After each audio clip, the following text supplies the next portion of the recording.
So baka magtanong kayo kung ilang watts yung ginawa nating amplifier. So nasa 150 watts lang. So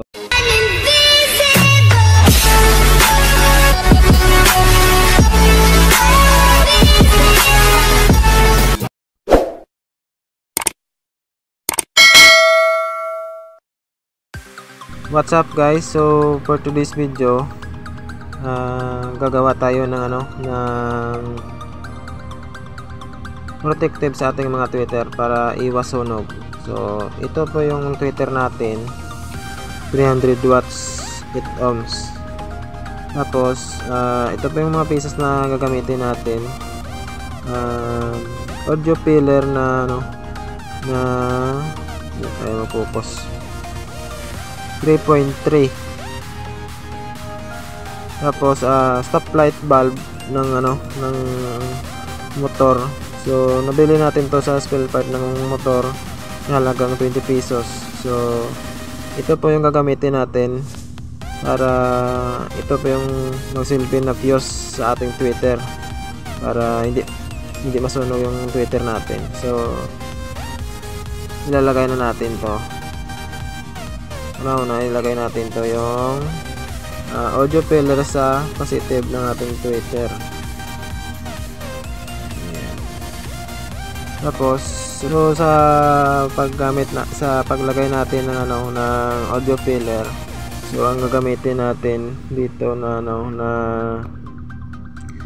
na connection, ito lang yung dalawa, yung ground hindi na. So ganyan na natin paglagay. Susoldahin na natin sa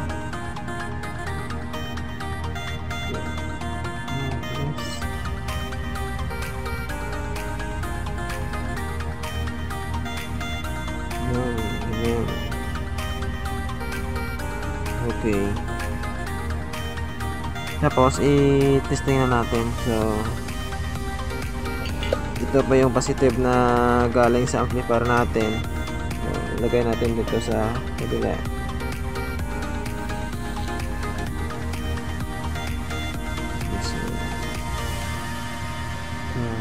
Testing na natin.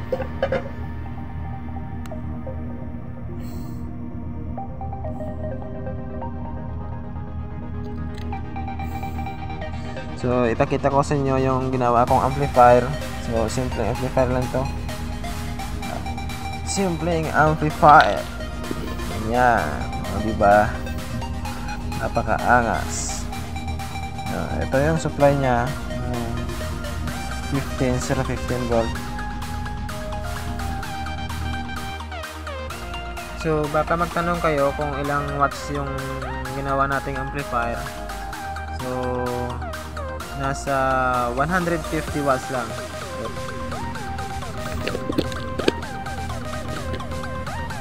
Try na natin. Saksak. Okay.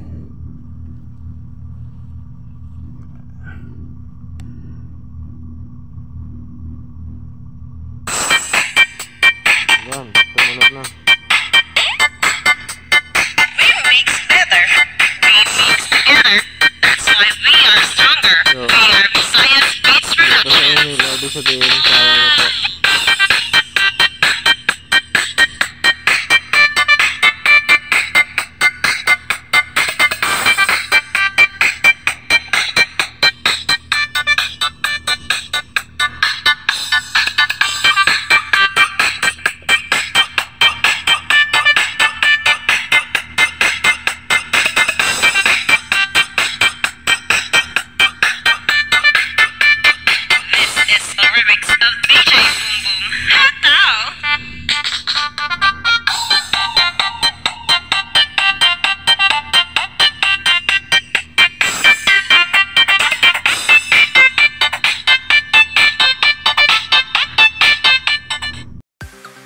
So kung nagustuhan mo yung video ko, thank you for watching.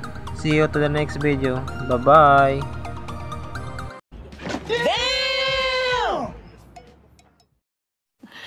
Sana all.